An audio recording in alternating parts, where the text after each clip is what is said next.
Assalamualaikum warahmatullahi wabarakatuh. Hai guys, welcome to my YouTube channel. Ini merupakan video pertama yang aku buat untuk memenuhi syarat ujian tengah semester mata kuliah pemrograman mobile yang diampu oleh Bapak Hendra Handoko Syaputra Pasaribu Eskom Mkom. Pada kesempatan kali ini, saya akan membahas penggunaan aplikasi program sorting di Android Studio menggunakan platform Flutter yang menggunakan bahasa Dart sebagai bahasa pemrogramannya. Dan topik yang saya terima kali ini adalah mengenai insertion sort. Sekarang saya akan menjelaskan logika di balik pemrograman insertion sort. Pada pemrograman insertion sort, langkah awalnya adalah deklarasi variabel. Jadi intn sama dengan datalist.length di sini merupakan deklarasi variabel n yang mengukur panjang list datalist yang mewakili jumlah data yang akan diurutkan nanti.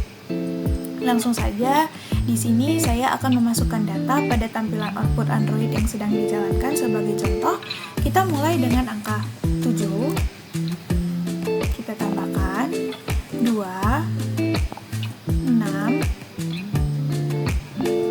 4, dan 1. Di sini kita memasukkan sebanyak 5 data pada data list.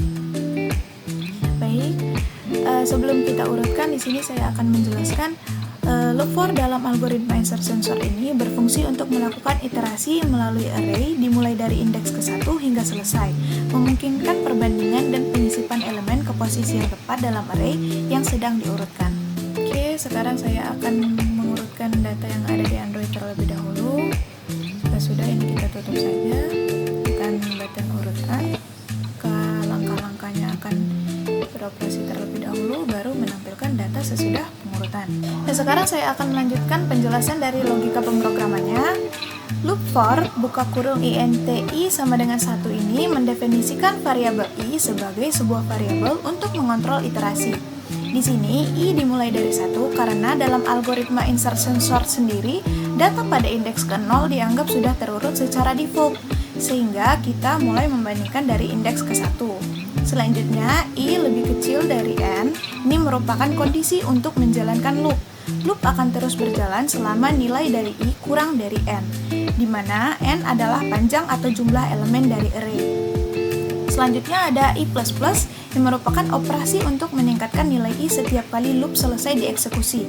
Setelah melakukan proses di dalam loop, nilai i akan bertambah 1 sehingga kita dapat bergerak dari satu elemen ke elemen berikutnya dalam array. Nah, selanjutnya pada bagian ini merupakan bagian kunci dari algoritma insertion sort, di mana pergeseran elemen terjadi untuk menemukan posisi yang tepat bagi elemen yang sedang diproses atau diwakili oleh variabel key. Selanjutnya, while buka kurung j lebih besar sama dengan 0 dan data list j lebih besar key. Ini merupakan bagian dari algoritma di mana pergeseran dilakukan. Loop akan berjalan selama dua kondisi terpenuhi. J lebih besar sama dengan 0 ini memastikan bahwa kita tidak bergerak ke indeks yang di luar batas kiri dari array, sehingga tidak mengakses elemen di luar array. Data list J lebih besar key ini adalah bagian inti dari insertion sort. Loop akan terus berjalan jika elemen pada indeks J lebih besar dari elemen key atau elemen yang sedang diproses untuk disisipkan. Data list J plus 1 di bawah state, data list J plus 1 ini merupakan data list jika elemen pada indeks J lebih besar dari key, maka nilai elemen J akan dipindahkan ke indeks J plus 1. Hal ini dilakukan untuk memberikan ruang bagi key untuk disisipkan pada posisi yang benar. Selanjutnya di bawahnya ada lagi J sama dengan J kurang 1. Setelah pergeseran dilakukan, nilai J dikurangi 1 bertujuan untuk memeriksa elemen sebelumnya dalam array untuk melihat apakah pergeseran lebih lanjut diperlukan atau tidak, sehingga menciptakan ruang bagi key untuk disisipkan pada posisi yang tepat. Nah, mungkin masih ada yang belum paham nih dengan penjelasan saya tadi mengenai logika pemrogramannya. Sekarang kita dapat melihat bagaimana data yang telah saya input, yaitu ada 7, 2, 6, 4, dan 1 secara bertahap diurutkan dengan langkah-langkah yang terjadi dalam proses ini.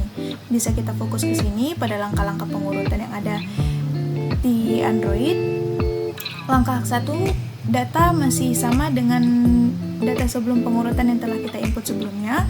Di langkah kedua ini kita akan masuk pada iterasi pertama, di mana Q kita saat ini adalah 2. Kita bandingkan dengan 7, karena 2 lebih kecil dari 7, maka 2 pindah ke indeks ke 0 dan 7 bergeser ke kanan menjadi indeks ke 1.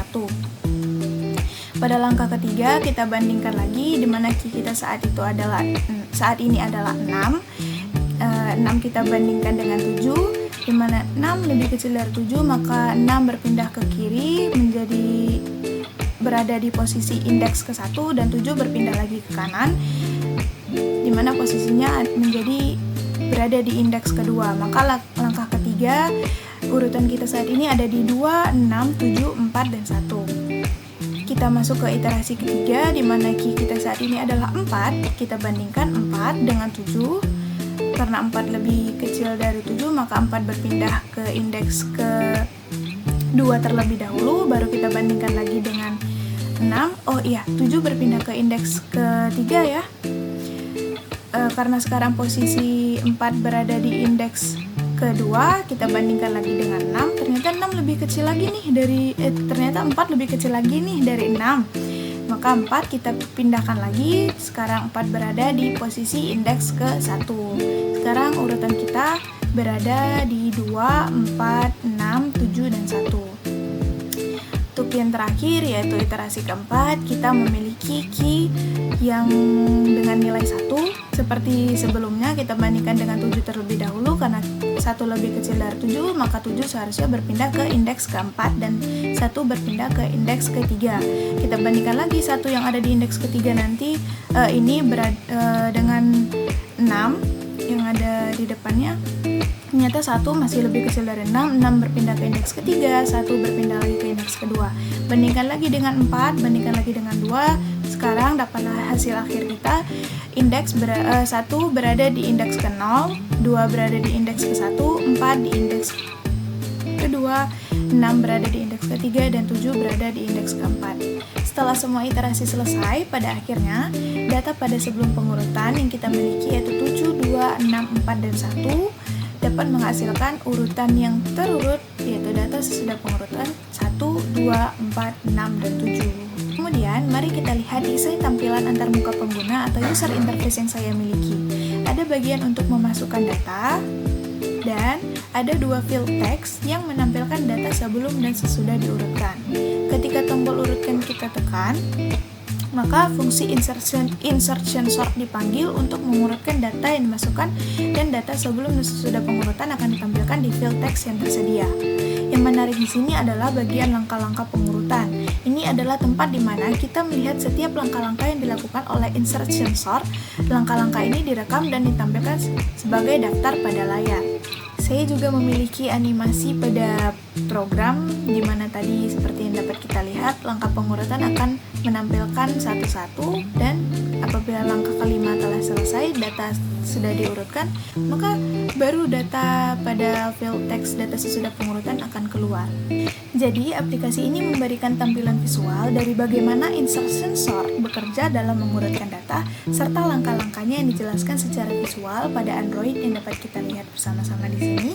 Dalam kesimpulan, kita telah menjelajahi algoritma insertion sort dalam konteks pengembangan aplikasi Flutter, dari penjelasan logika algoritma hingga implementasi visual dalam aplikasi. Kita dapat melihat bagaimana proses pengurutan dilakukan langkah demi langkah.